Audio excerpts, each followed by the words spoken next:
This video is brought to you by Squarespace.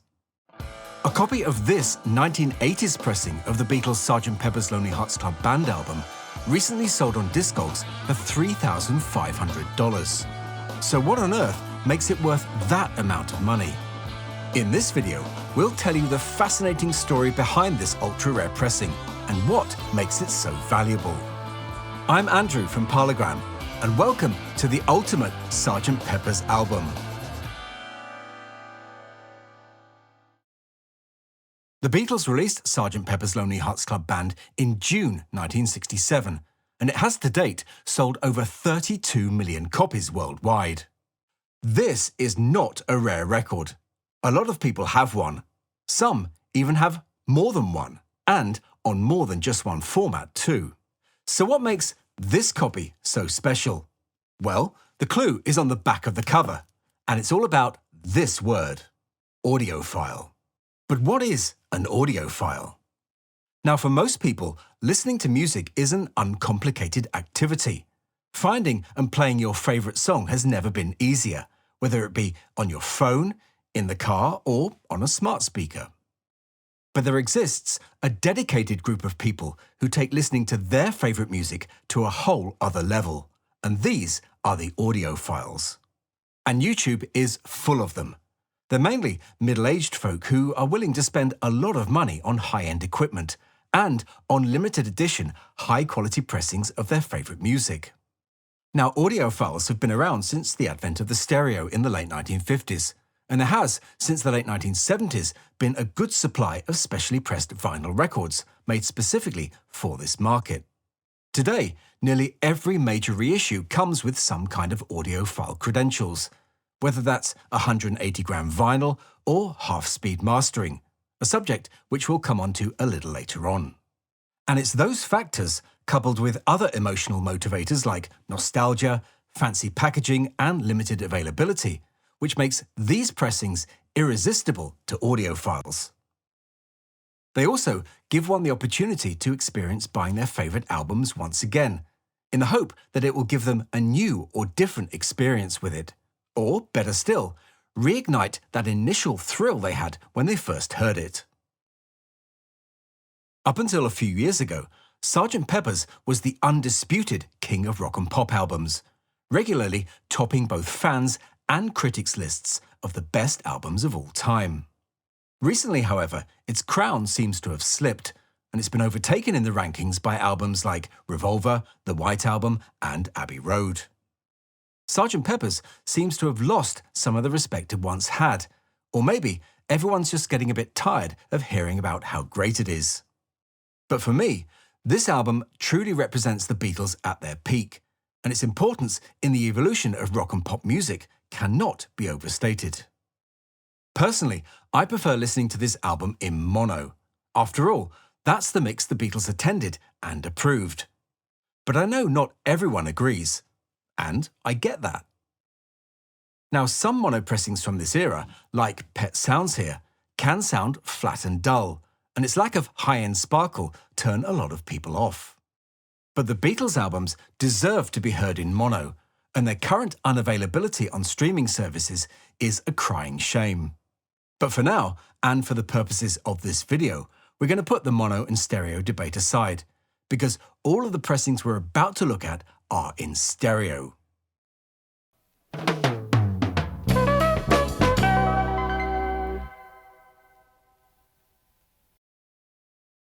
Abbey Road was the first Beatles album to be given the audiophile treatment when it was issued by Mobile Fidelity Sound Labs in January 1980. Later that year, on the other side of the world, EMI Australia were planning to issue their own half-speed mastered series of the Beatles albums. So to begin with, they pulled their original 15 inches per second tapes for Please Please Me and Sgt. Pepper from their own archive, and did half-speed mastered test cuttings of both. Unsurprisingly, the results were disappointing, especially with Please Please Me, which they decided to abandon straight away. But Sgt. Pepper's showed some promise, so they got in touch with EMI in London and requested a new one-to-one, non-Dolby 30 inches per second copy of the Sgt. Pepper master tape. As you can see from the notation on the original UK master tape box, this was carried out on October the 22nd, 1981. Incidentally, that actual copy tape was sold at auction in 2022 for £4,800. The tape was then shipped directly to Australia's top recording studio, named Studio 301 in Sydney, and was handed to EMI Australia's top mastering engineer, Don Bartley. Working on an Abbey Road TG console, Bartley was given the task of cutting the best version of this album possible, and was given the freedom to make it sound exactly as he wanted. Now, because the mix on the tape had already been adjusted and compressed back in 1967, Bartley didn't add anything of that nature to his mastering. Instead, he added what he thought was missing from the original, which was some low-end energy and high-end detail, frequencies which were not available to the EMI engineers back in 1967. He also took advantage of the TG console's widener and added a bit of that too. Although Bartley cut side 2 with ease, side 1 proved to be more problematic, and he sweated his way through 3 recuts before he was finally happy with the results. He then cut it using half-speed mastering. But what exactly is it? Well, it is, as its name suggests, where everything done during the cutting process is carried out at half speed. For example, the 30 inches per second master tape is played back at 15 inches per second, while at the same time the lacquer is cut at 16 2/3 RPM instead of 33 1/3. The theory is that this method gives the cutting head twice the amount of time to cut the groove, resulting in a higher quality and more detailed representation of the original sound source. But not everyone agrees. Some engineers say that this process increases sibilance, where you get distortion on the S sounds, and put forward the idea that cutting the lacquer more slowly leads to a more imprecise groove being cut. Kind of like a hot knife through butter. Cut it quickly and you get a clean cut. But do it slower and it kind of gets all mushy. Anyway, Bartley cut his Sgt. Pepper using the half-speed mastering process through Studio 301's Neumann 74B lathe. The disc was pressed on virgin vinyl, and although weighing in at 137 grams, slightly heavier than the regular pressings of the day, it's nowhere near today's 180 to 200 grams audiophile discs. The disc's labels matched the contemporary EMI Parlophone design, but added the word audiophile above the silver box. Unlike today, where most audiophile issues come in thick glossy covers or cumbersome oversized boxes, the packaging for this pressing went completely in the opposite direction. The glossy gatefold was replaced with a simple single-sleeved cover, and they even did away with the insert too. Now, one of the factors which makes this album so rare is that it was never sold in stores. It was available to buy only at the Australian Hi-Fi Show held in Sydney over the weekend of the 1st to the 3rd of July, 1983. Sgt. Pepper's was the 5th in a series of audiophile pressings available at that show, hence the name Audio 5. I don't know what Audio 1 was, but Audio 2 was Space Experience by John Keating. Audio 3 was Late Night Guitar by Earl Klugh. And Audio 4 was Time Exposure by Little River Band. Audio 5 here was limited to just 497 copies, and each copy carried its own unique individually numbered sticker on the rear panel. And the original cost of this pressing that weekend? Just 25 Australian dollars, or 15 US. If you have a business to promote or a skill you want to monetize, this video's sponsor, Squarespace, will help you make it happen. Whether you're experienced at running a website or just getting started, Squarespace's stylish and award-winning design templates will help you create a professional-looking website quickly and easily. Turn your knowledge into income and monetize your skills by offering professional online courses. Squarespace's Fluid Engine design system allows you to upload videos, add images and text, and create engaging lessons and content your audience will love. Also, their range of powerful e-commerce tools will help you run your business more efficiently and successfully on any device. Check out all these opportunities and more by heading to squarespace.com for a free trial. And when you're ready to launch, go to squarespace.com/Parlogram to save 10% off your first purchase of a website or domain. 1984. A year later, in 1984, a small British label called Nimbus also got permission to release a limited edition pressing of Sgt. Pepper's from a similar, newly transferred one-to-one copy of the EMI stereo master tape. Like Studio One, they mastered the tape without any limiting or compression. But unlike the Australian TG console, which was a solid-state disc, Nimbus used all-valve equipment. Nimbus also used an extremely pure grade of vinyl, specially prepared for them by the British chemical company ICI. The Nimbus was not available in the shops either, and was obtainable by mail order only, at a cost of £30, which isn't a lot of money today, but was 6 times the cost of a regular album back then. Also, it had a pressing run of 1,000 copies, around double that of the audiophile. Way back in the early days of the channel, we made a dedicated video about the Nimbus album, a link to which is in the description. Now in this part of the video, I'm going to put all these audiophile pressings to the test and find out which one sounds the best. So let's have a look at the contenders for that crown. First, of course, is the audiophile. Second is the Nimbus. Third is the Mobile Fidelity UHQR. Fourth is a UK first pressing on the yellow and black Parlophone label. And fifth is a bit of a wild card. It's the 1987 CD.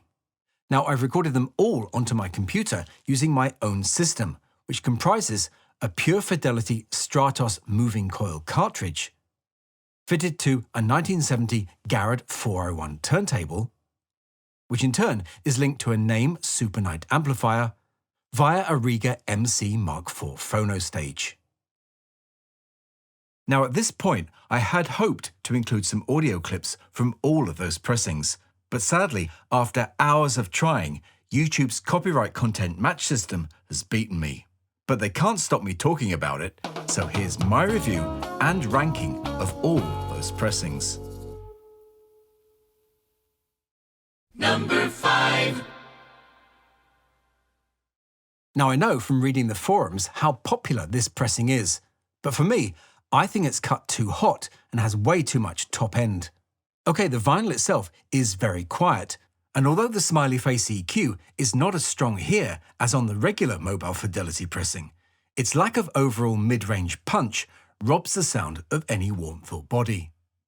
Also, unlike the other pressings in this group, they couldn't be bothered to add the side 2 runout. Number 4.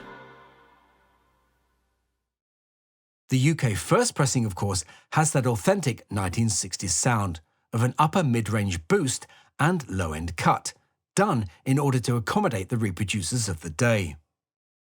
But although it's a sound I'm comfortable with, finding a quiet original copy isn't easy. So I recommend tracking down one of Harry Moss's 1970s cuttings, which I think improve on the first. And some of the 1970s German ones aren't bad either. But for more information about those, check out our video on the German pressings, a link to which is in the description. Number 3. Now I know this is primarily a vinyl comparison test, but I know vinyl isn't everyone's format of choice. There's still a lot of love for the CD, and rightly so. And the original 1987 CD of this album is vastly underrated. It's a truly great sounding disc and is basically a flat transfer of the original tape. And while it lacks the analog warmth of the vinyl, it is, along with the other original CDs of their later albums, the most authentic way to experience them. And for me, they all beat the 2009 remasters, hands down. Number 2. The Nimbus, well, it's in a class of its own. It's pure quality through and through.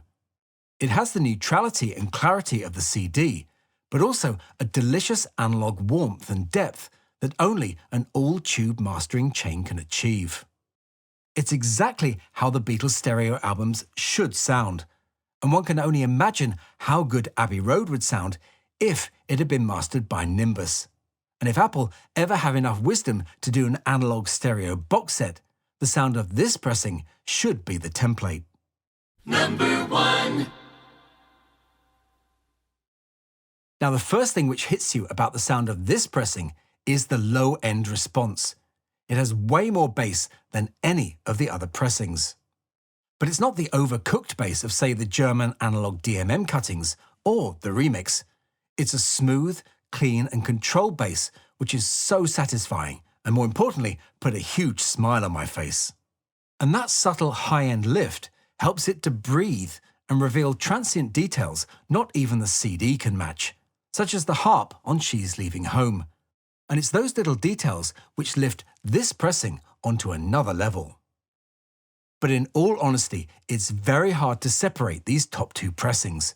You've got the Nimbus with its neutrality and purity against the Audiophile's rich bass and top-end sparkle.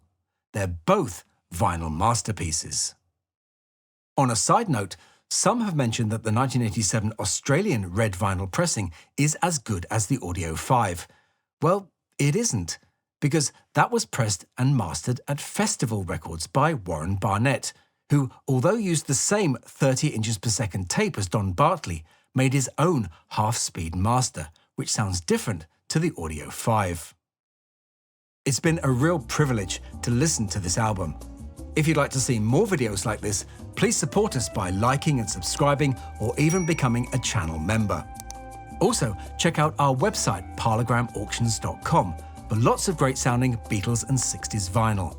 I'll be back next week with some more interesting stuff, but I'll say bye for now and thanks for watching.